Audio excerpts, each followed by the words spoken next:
Hello, everyone, and welcome to the Unnext News Radio podcast, your news source for all things unexplained. And now, here's your host for the Unnext News podcast, Margie K.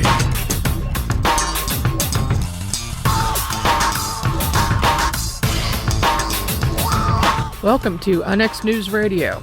I'm your host, Margie K., and this is the place where we talk about all things unexplained. I have a special guest today. His name is Kewaunee Lasperitis. He's a holistic health consultant, master herbalist, and master dowser with a background in anthropology, psychology, conservation, and holistic health. As a world authority on the Bigfoot Sasquatch phenomenon, he has meticulously researched the subject for the last 60 years. Kewaunee is also a social scientist and both a Sasquatch and ET contactee. Welcome to the program, Kewaunee. Thank you for having me. It's been a while since I had you on the program. I figured out today that it was 2017 when we did our last show together, and I know you've done many, many programs, and things have probably been very busy for you since then. But I'd like to start in the beginning and ask you how you got interested in the Sasquatch people. Well, it was 65 years ago that I started the research, reading an article in a magazine, a sports magazine. Immediately, I was just fascinated with it. And I believed from the very beginning that they were a people and not animals at all. So that's important to know because many of the conservative researchers that really have no experience and don't understand the phenomena are being thinking that they're animals and monsters. And this is really wrong because it sets up a situation where people say, hey, yeah, they're coming into my ranch or farm.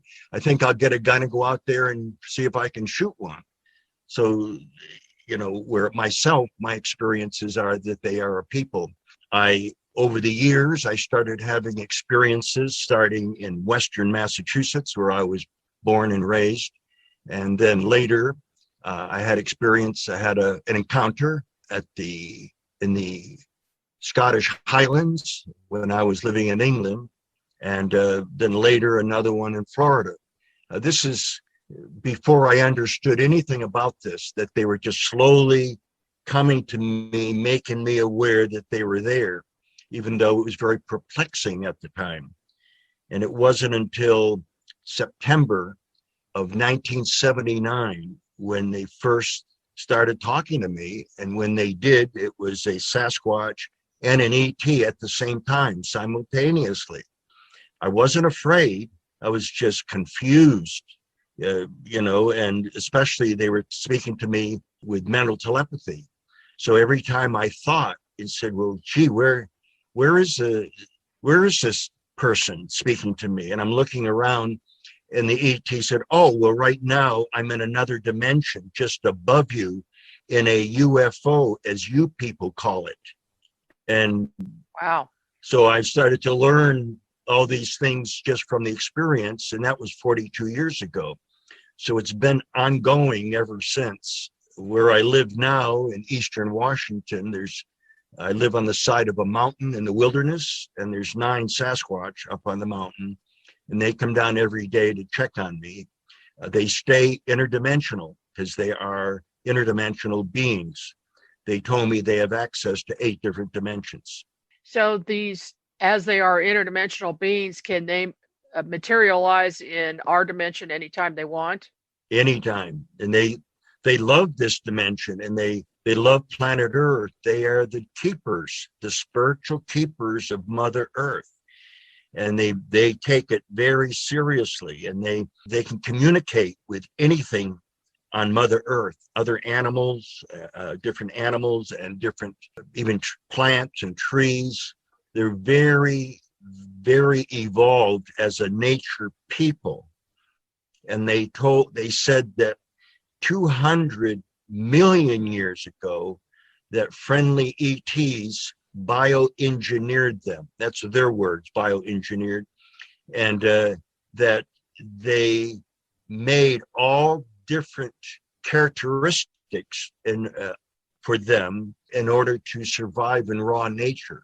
So they can I asked them once, I said, how come you don't wear clothes and your body hair, there isn't that much there? How come you can be in freezing temperatures and it doesn't bother you? And they chuckled and said, oh, that's because we can control our own body heat. So if we're in the desert or it's hot, we can cool down just by our own, just by thinking. They can be in any climate at all. And it's interesting because, they know that we're very delicate, the humans are, and that we need clothes and have to be tended to, where they can go and eat anything, anywhere, and catch stuff, because they're really, though I don't like the word psychic because there's so many negative connotations to that, but it's really true. They are the most evolved super psychics that planet has ever seen, kind of thing, or experienced or encountered, because they can do all kinds of different things that are just almost miraculous. But you have to be their friend. You can't approach them with a camera to exploit them or to shoot one in order to prove that they exist. So that drives them away. Negative thinking drives them away. A bunch of guys on a lake camping out, boozing it up, it turns them off. The energy is so low that they just don't want those kind of people around. So they're very evolved in that respect, that they can do almost anything to survive. And that's why we haven't, quote unquote, caught one, because they can dematerialize and they can go in and out of other dimensions, and including a portal, which is always close by. That is a parallel world that they spend a lot of time in, especially in the wintertime. When humans are around and they're just really not aware of this, and say they're in a space camping and boozing it up, like you said, will the Sasquatch do things like throw rocks or make noises to try to scare them away? Yeah, they do that quite often. They could kill a person by backhanding them, and their head would go flying off. They can flip your car with one arm. That's how powerful they are, but they don't go around doing that. So if people come into their area, especially if often they carry guns, even if they're just target shooting, they don't want guns around them. So they'll drive them away by scaring them deliberately. Mm-hmm. And they're very accurate in throwing rocks. And if they hit a person, it would, in the torso, would break your ribs. If it hit you in the heart, it would kill you. If it hit you in the head, it would kill you. But they don't do that. They always miss the person deliberately, because they're not trying to hurt anybody. They're trying to drive these negative people away that are dangerous to them. And they don't want to listen to their negative vibrations and stuff either. That's really important to know. And especially if their family is around close to the lake, because often some of these lakes where people are camping out at night, the Sasquatch will go in there and swim and then come back out. So, they don't want people around if they can help it.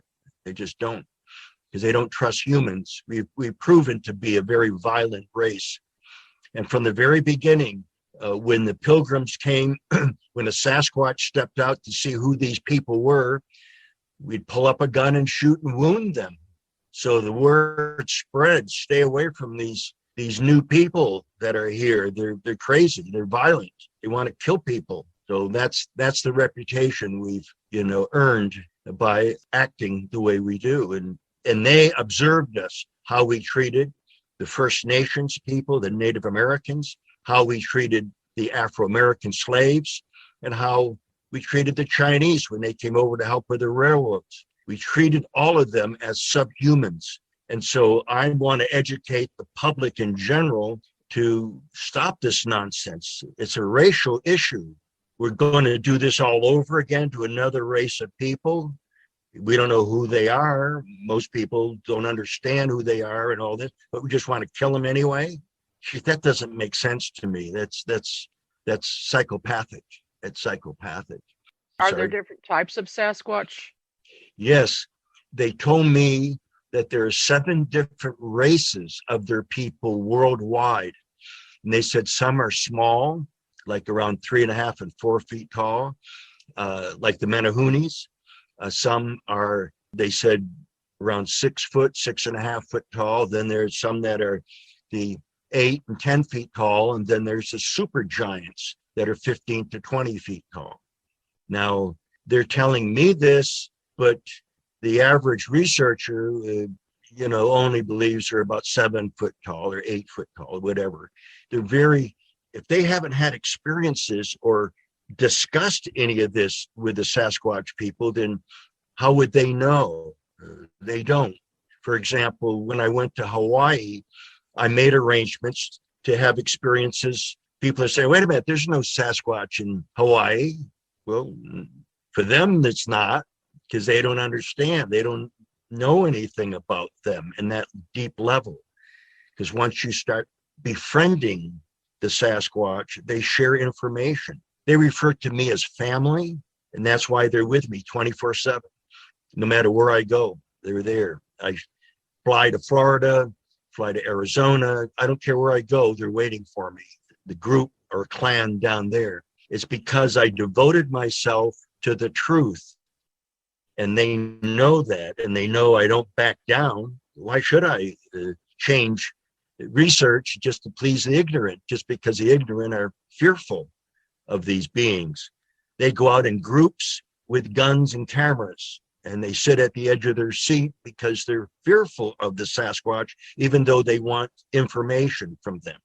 When I did an ethnographic study amongst the Kewaunee Indians of Upper Amazonia in 1973, in conjunction with the Colombian Institute of Anthropology in Bogota, I went in there with gifts to the Kewaunee, this village, hooks for fishing, a knife, different things that I offered to the chief, and to be kind to them. I didn't go in with a gun and threaten them and say, hey, you need to do this for me and that for me, because that's really what researchers are doing.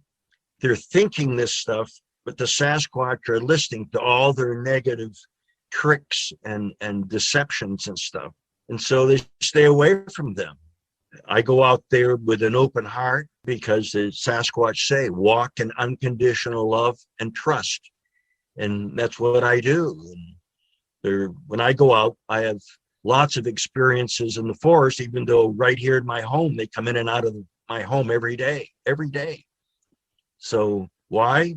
Because I'm not trying to harm them. I am representing them. And they told me, I said, well, you're our ambassador. And I said, I don't like that word. And they said, well, why not? I said, because it's about you, not about me.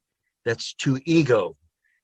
I don't like those labels. I'm here as a middleman to educate the public on what the forest people want me to share with them. And I have with my 2 books, The Psychic Sasquatch and the UFO Connection, my first book, and then The Sasquatch People and Their Interdimensional Connection, which is my second book, which people can find at sasquatchpeople.com at my website. But this is educating people. I've been called a fraud by the mainstream researchers. Some of them, they're naive. They're like children, because they're still afraid of the boogeyman, and they have to have guns with them. They can't flow with nature and feel good about meeting new people, these Sasquatch. Right. And that's how I am. Right now, I'm helping a guy in Sweden who is going out trying to interact with them. And I can find them anywhere, no matter where they are. And I pinpointed areas on a map for him. So anyway, I work with several people to help make that connection, because the Sasquatch wants to connect with humans, but only those who are spiritually minded, that is nonviolent and that have good thoughts towards them. So I help as much as I can to make these connections. Do the Sasquatch congregate in groups, or are some of them more loners? Or do they have a mate for life? How does that work? Well, generally, They have mates, yes. And often they would leave a mate underground or in an area where they're staying, and he would go out looking for food, and sometimes for several days. And he may go onto a ranch or a farm or something and pick some corn or grab a watermelon or something. Do they do this? And then go back. If it's a time of year where there's food is a little scarce, then sometimes they will help themselves in somebody's garden. I know people who plant extra rows of food for them because they come in and were helping themselves, and they became friendly and they started communicating. And the people said, "What do you like? And we'll plant extra for you." And so your people can come and help themselves. And several people have done this for them. So they basically live in clans, and then they branch off in pairs, or three of them, like a pair with a child, and because they want to cover a large area when they're hunting and gathering food.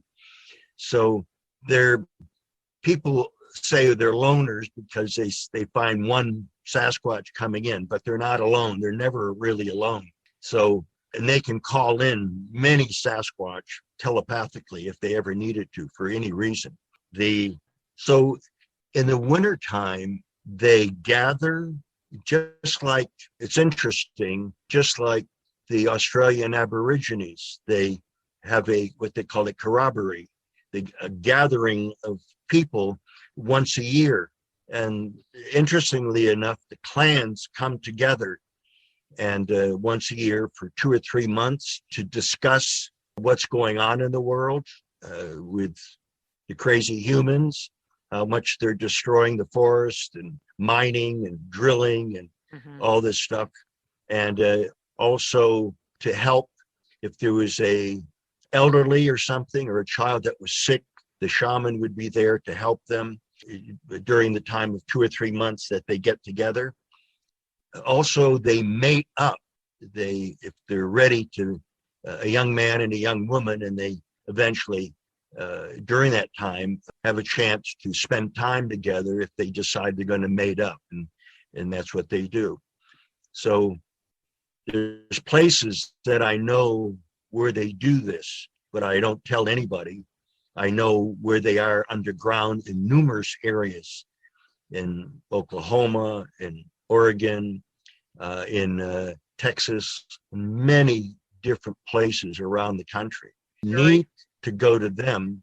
They come to me. I don't need to chase them down or stalk them or anything, So that's the difference. I'm almost being a little facetious about it, but the researchers can do this if they just would stop this aggression towards them, and they could have these experiences as well.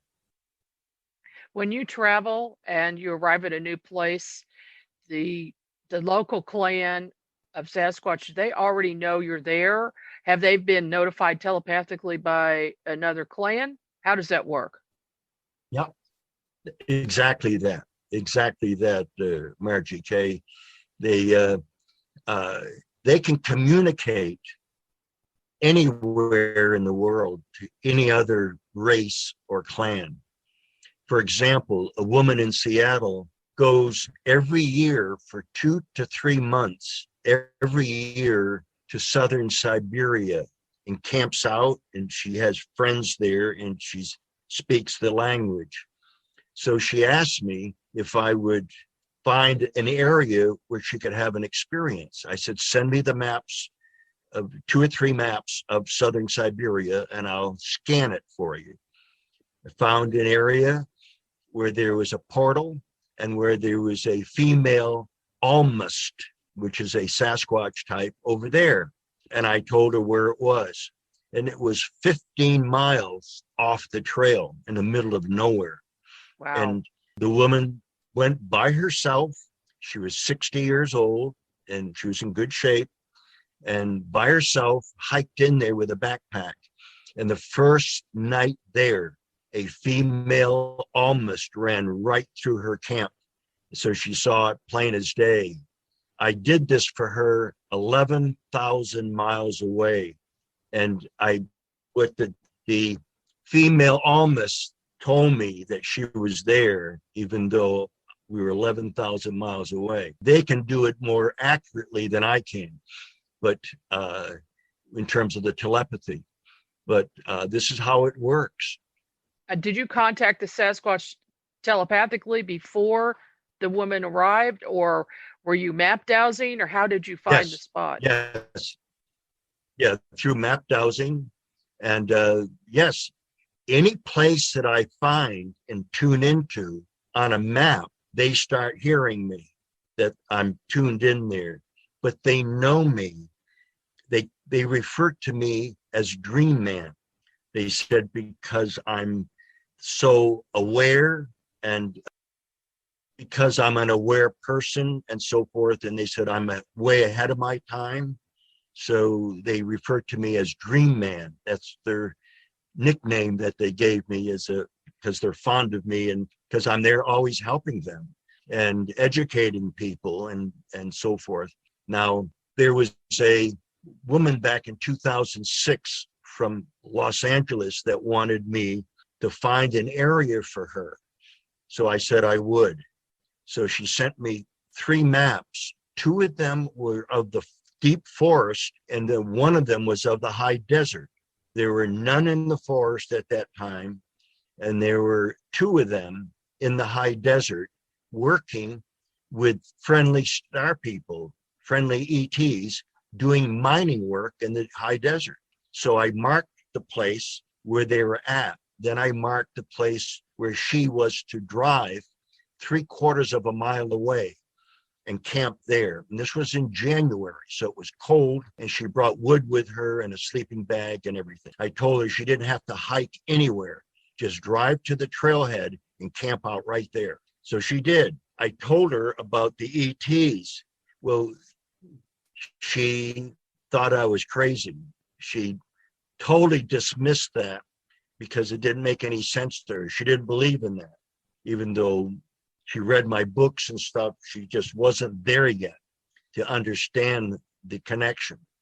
So she arrived, and the first night there, sitting around the fire, it was very cold, a Sasquatch approached her at the edge of the campsite and stood there and then walked away.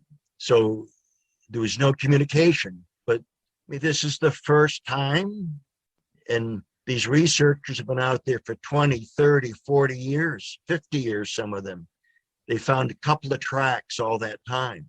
So my method does work. I prove it over and over again, but they won't go there, and that's okay. That's their business. They should join the Boy Scouts or something to help out. They put their energy into a better place than to be aggressive and go out looking for them.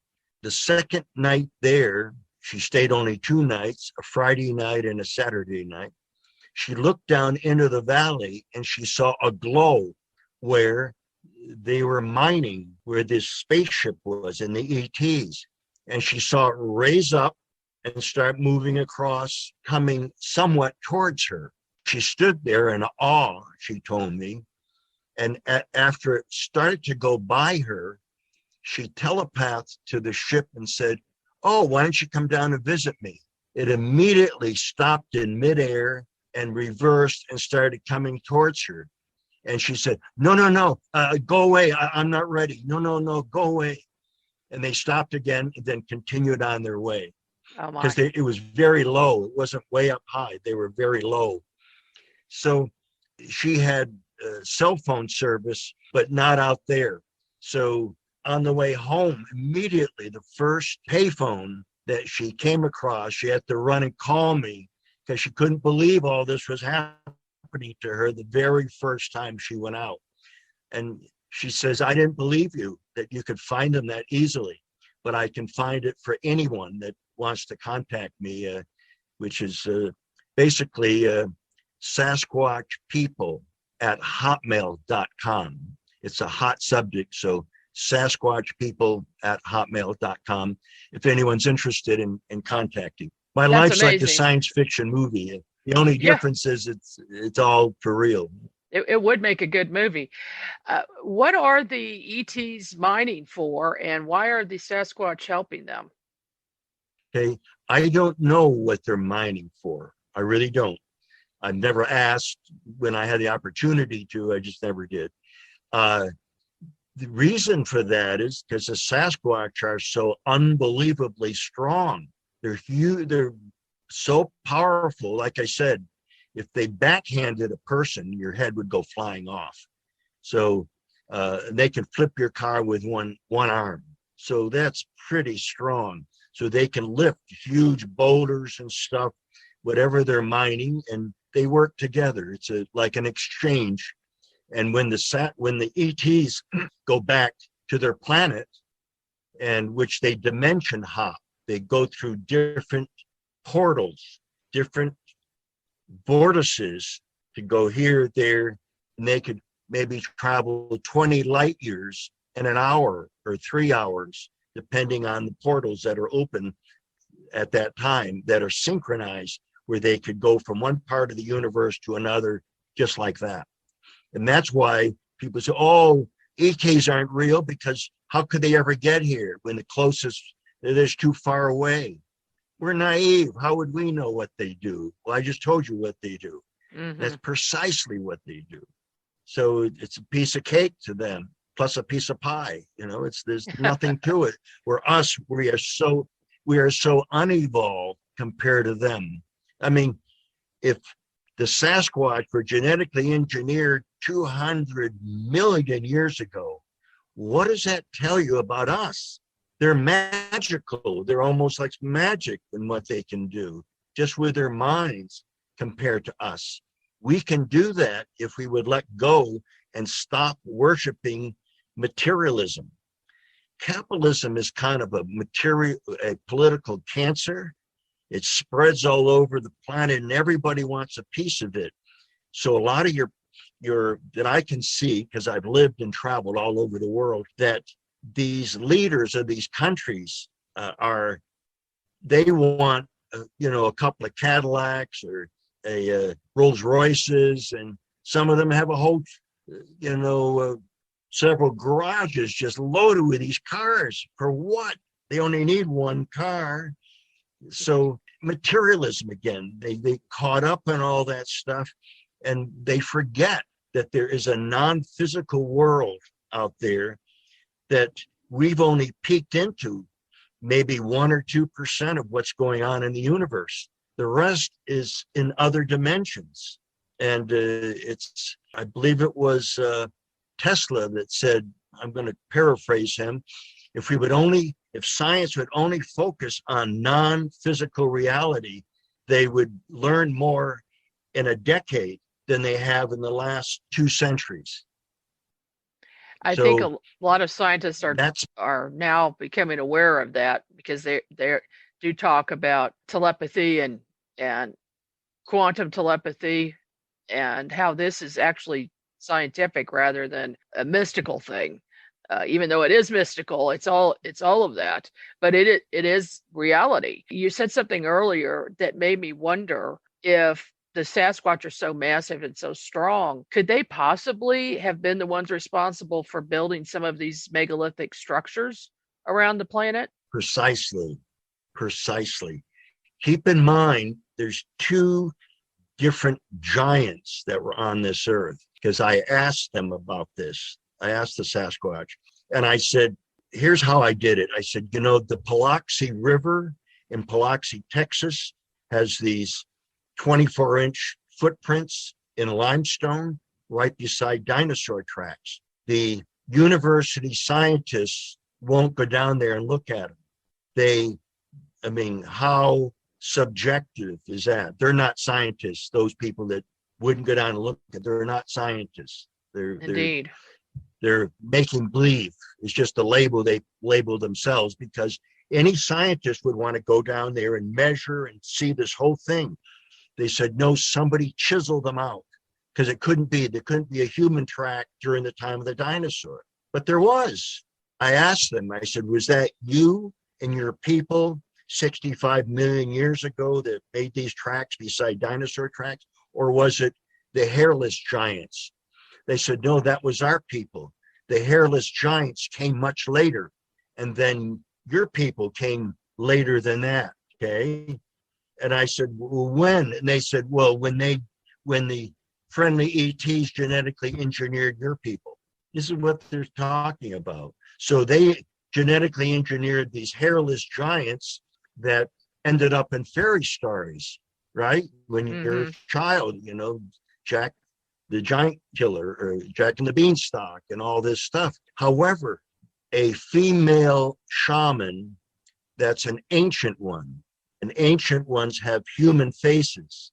They don't have ape-like faces like the Sasquatch. They're totally different. There's many different beings living in our forest. We think it's just the Sasquatch. There's many different ones. And there's the little people. Now, she told me, her name was Halodi, and Halodi told me, she says, during the autumn solstice, when they gather together, they get corn and they do all kinds of food, and they have a festival, a fall festival. And I said, well, what do you do? I said, well, we eat and do exchanges. We invite the Sasquatch and we invite the little people, and we do trading. And I said, really? And they said, I said, so you interact with the Sasquatch people? And they said, well, yes, we know their talk, so we can do that. This is, in other words, they have their own language. Each one of these beings have their own language. However, so I discovered that when you're doing mental telepathy, it's a universal phenomenon where no matter what language you speak, it somehow transliterates into whatever you understand. Does that make sense? It certainly does. I'm trying to explain it the best way I know how. Well, go ahead, please. I saw you speak several years ago at a meeting in St. Louis by Skype. And I was compelled, I got the message before that meeting that I needed to drive from Kansas City to St. Louis to see you talk. And I did so. And then I got your book, The Psychic Sasquatch. And at that point, I realized that I had not been using my telepathic abilities to their full extent. And I had been investigating a site in Missouri where someone had seen a Sasquatch. And I wanted to see if that happened. So I remote viewed the location, and I saw a Sasquatch, and he walked through the woods to a big tree, and then he pulled some brush away from the base of the tree, and he had dug out underneath this tree, and there was a female there who was giving birth, and he brought her some water on a leaf, and there was a child, another small Sasquatch standing at her feet. And so I got out of that scene, and I realized that this was true, that this person had indeed seen a Sasquatch there. And then sometime after that actually happened before I saw you. And then I saw your talk, and I read your book, and I thought, well, I'm just going to telepathically see if I can communicate with that Sasquatch that I saw. And immediately he was standing in front of me, and we had a conversation. And since then, I've been in touch with him. He's introduced his clan to me. And there's a female shaman in the clan who's actually healed my back. I had a crushed vertebrae, and she healed my back. And the next day I was walking normally. So I've been in touch with them since. So I want to thank you so much for that, because I hadn't even thought before that I could have that kind of interaction, but it's been totally amazing. I have a very serious back issue that happened at age 20. But as I got older, it got worse and worse. And several times when the pain was just off the charts. I mean, it's hard to even move. If I was laying down in bed, pain was so bad, and they would take that pain away. I want to share a story. About 5 years ago, I think he was six years old then. My wife had just made some tea in the kitchen, and he came in with some toys. He was going to lay them down on the top of the oven. And she said, "Oh no, stay away from that." And she said, this burner right here is very hot, and pointed to it. He just wanted to challenge authority, and he laid his hand right on it. I don't mean he tested it quick. He pressed his hand right against it. Oh. And I was at the computer in the living room, and he came running out of the kitchen, screaming and running in circles around the couch with skin hanging off of the tips of his fingers. I mean, I was almost in tears watching him because I couldn't do anything. And I quickly ran in the kitchen, got a Ziploc bag and put ice in it and sat him down finally because he was screaming. He just couldn't stop. And I could see his face. He got some comfort with putting his fingertips on the ice. And so I said to my wife, I said, well, we're going to have to take him to the doctor first thing in the morning. And he won't be going to school for several days, maybe a week, because he plays on the ground all the time. And if he gets dirt in it, it could infect it. He could lose his hand, arm, or even his life. And so she agreed and said, right, yeah, and that's what we'll do first thing in the morning. So she put antibiotic cream on it, on his fingertips, and wrapped him in bandages and sent him to bed. When I went to bed that night, I telepathed to the Sasquatch people and asked them if they would heal him. I wanted them to take away the pain because, of course, anything that has a burn takes weeks to heal, months sometimes. I mean, it's very touchy situation with a burn, especially something that severe. So I knew he'd be in pain, and I asked them to help. Well, it's important to know that you can't get my son up in the morning. You've got to go 2, 3, 4 times to get him up for school. He just won't get up. So keep that in mind. So we already told him he wasn't going to school and everything. So I fell asleep, and the next thing I could hear is my wife saying to my son, who came into our bedroom, and he said, what are you doing up? He says, I'm getting ready for school. She says, oh no. She says, we're going to be going to the doc. And that's as far as she got when she was trying to say doctor. And she said, wait a minute, what did you do with the bandages on your hand? And he said, oh, I took them off because there's nothing there. And he's whacking his fingertips. And I quickly rolled over and said, no, don't do that. But there wasn't anything there. There was nothing there overnight. Wow. That was a miracle. That tells you, doesn't that tell a person how evolved they are? Does that sound like a monster that needs to be shot or put in a museum or something, that doing this to a child because of their love and compassion?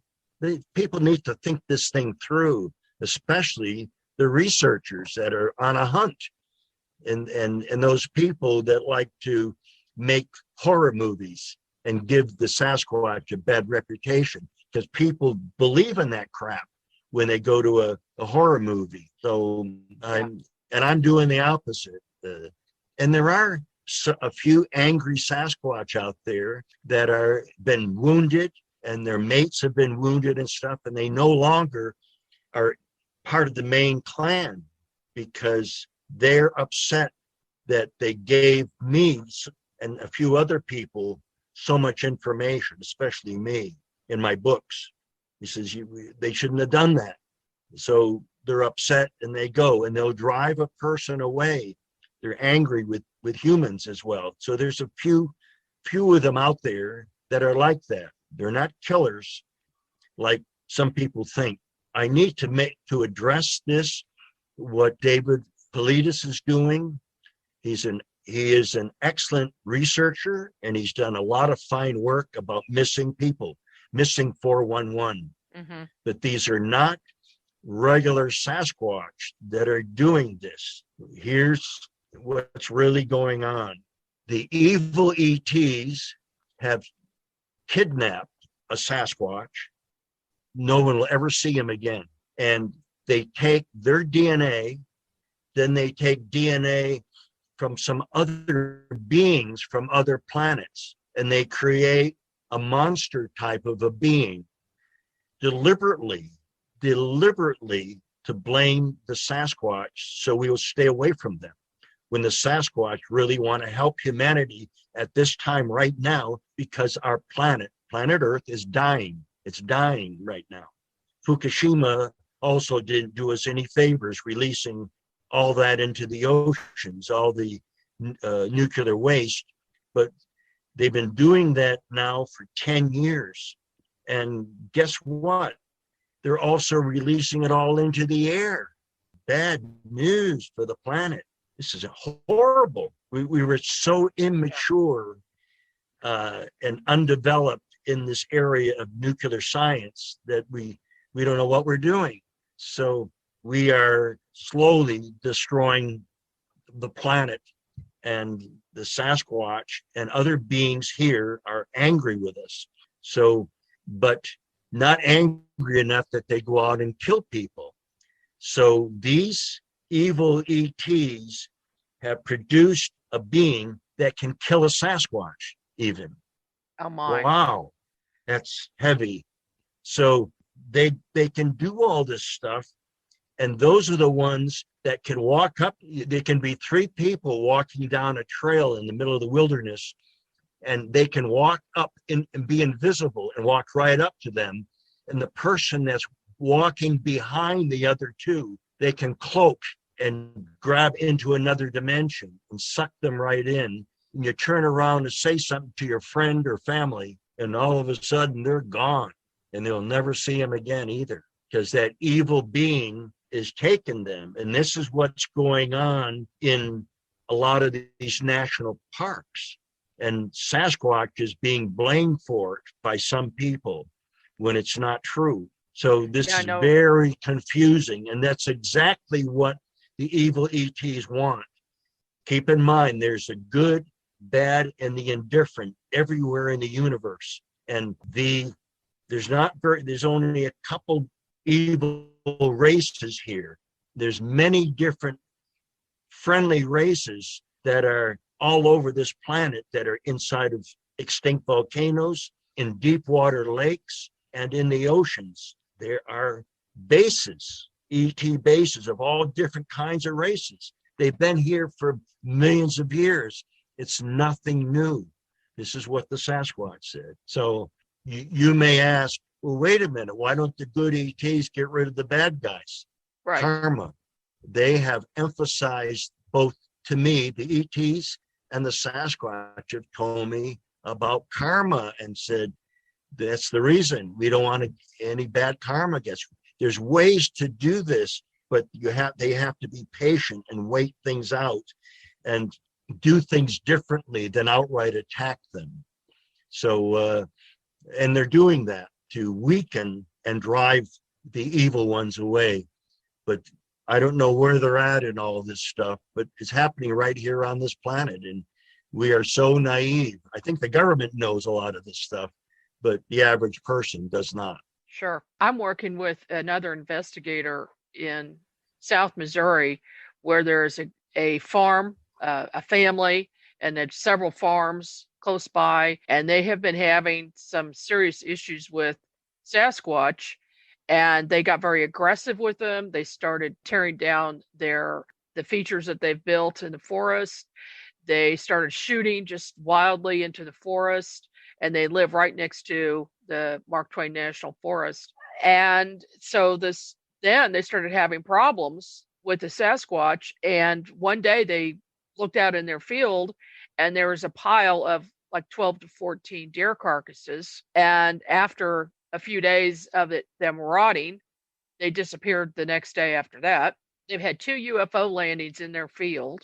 And so they called, things just keep getting worse. They called this investigator in, and he advised them to stop tearing their structures down, stop bulldozing things, stop shooting, and to try to appease them. So I'm wondering what kind of advice you might have for this family to calm the Sasquatch down, since they don't want to be aggressive towards them anymore. They don't want any problems. They just want to live in peace. I'm going to be a bit facetious, but I'm telling the truth. They need some psychiatric help, people. In other words, I'm overdoing it a little bit, but it's because of their thinking. It's because of their negative thinking and fear and overreacting. Now, a Sasquatch, I can remember this in Michigan. A man saw a spaceship land in the back of his field. That night, his dog was barking and all this stuff, and he looked out and there was a Sasquatch standing there. So what did the guy do but start going out hunting it the next day, and he took a couple shots at it. So the second night there, the Sasquatch came into the farm and killed the dog because the dog attacked it, and then went over and took the big barn door and ripped it right off its hinges and threw it into the yard and left. Why? They're fed up with being shot at. They're fed up with us. They're just, all they're doing is getting a little revenge and saying, stop this, stop trying to kill us. We're not doing anything to you. So that's a part of it. That is a part of it. Some of them just leave the area and get away from people. Others get fed up. Here's an example, the Boggy Creek thing.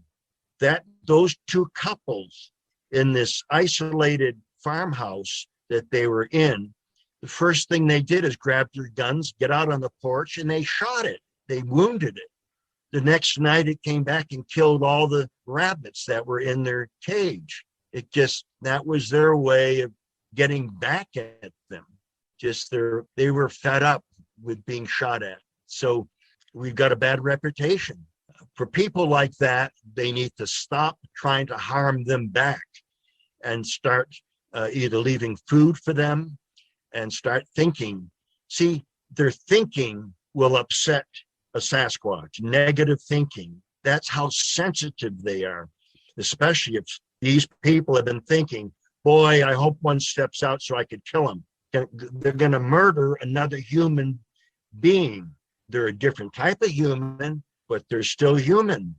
They're more human than we are. They have more compassion than we are, obviously. So, yeah, these people need to be lectured to and to rethink who they are and what they do in terms of what they do to other people. I think they're making an effort to do that. What type of food do the Sasquatch like? Well, they're omnivorous, so just like we are. They'll eat almost anything. They do like, of course, salmon and trout, and they kill deer and elk and moose on occasion when necessary. Some areas, the clans have decided to be purely vegetarian, and that's part of some clans. That's their choice. In the wintertime, when they're in like the Rocky Mountains, where you can't go out and pick wild food, they'll kill an elk or whatever. They do store food for the winter, and they do, when necessary, will go through their portal, a warmer climate, which is their parallel world, and they have gardens and stuff there that they can subside on. They do things. They're a secret people, a secret society that we know very little about. They told me first, an ET told me, and then a year later, Sasquatch told me. They said they want to take me soon through a portal, which they've done twice, but they took me back the exact same time, so I didn't know what had happened. They said all the information's in my head, but I can't remember them giving me the information, and that when the time is right, it'll germinate and I'll use that information to help people, they said. Now, but they said possibly this year they want to take me through a portal and have me remember and live with them, introduce me to different races of ETs and stuff, and then live with them for a while, and then come back and write my third book about it. And they said 3 is a magic number, and they want it short and concise. They said I should be able to write it in 1 month, and because they know as a social scientist that I'm very detailed in what I'm feeling. If there's some kind of climatic pressure that I feel, or if it's too warm, just right, or whatever's in that other dimension, that I will be able to share that with humans that would start to understand that we'll be able to visit and go through these portals eventually once we befriend them, other people befriend them. But I fear, like what the First Nations, the Native American people say, that there's going to be a great purification where planet's going to be purified through violence and through Mother Earth having volcanic eruptions, which they're coming. Right now, there's a 6,000-year-old dormant volcano in Iceland just is now blowing up. They're doing this all over, it seems, the world right now. They're coming alive. And then there'll be tsunamis and earthquakes and stuff. And all this stuff is going to destroy a lot of people who have made sex, drugs, alcohol, materialism, power to the extreme, their God. Those people have a low vibrational frequency and cannot live in a higher dimensional frequency. People who meditate daily. I'm a healer. I've been a healer for 45 years. So I work with people and for about every ailment you can think of. I have a higher vibrational frequency because I have so much compassion. I've sat with clients that were crying, and I started crying because I'm such an empath. I couldn't stop crying, and I don't care. It's okay to be human because I have so much compassion. So this raises my vibrations just automatically. So they're going to go to people and take people to ascend into this other dimension who have a higher vibrational frequency. Those that have made materialism and violence and drugs and all these other things, they're God, then you're stuck in the three-dimensional world, and maybe you'll learn in the future more about, the spiritual world and what's really going on there. So anyway, these are the things that they've shared with me. Well, that's just fascinating, and I wish we had more time, but unfortunately, can't believe an hour is up already. Would you please mention again where people can get your books and maybe contact you? They can go to sasquatchpeople.com in order to get my books and to my website. If they have questions or want me to help them to connect with a Sasquatch, I've done it in Australia, New Zealand, Russia, all over the world. Right now, I'm working with someone in Sweden that's going out and having experiences that I've marked where they are. They can contact me through sasquatchpeople@hotmail.com, or they can actually call me, which is okay, 509-590-0415, 509-590-0415. Also, I'm a health consultant. I've helped people all the time. So I have doctors, attorneys, people from all walks of life. Steven Seagal was one of my clients. So if people need help, I'm still available here to help people. I try to retire, but I can't.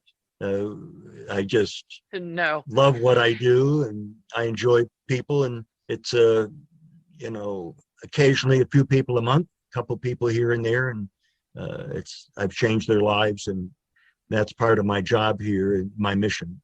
I want to thank you for having me on your show. And as they say in Star Wars, may the Sasquatch be with you. And they are, and I thank you for that. Thank you so much, Kewaunee. God bless. And thank you to our listeners. This is Onyx News Radio. I'm your host, Margie K. Visit my website at margiek.com. That's margiekay.com. We'll see you next time.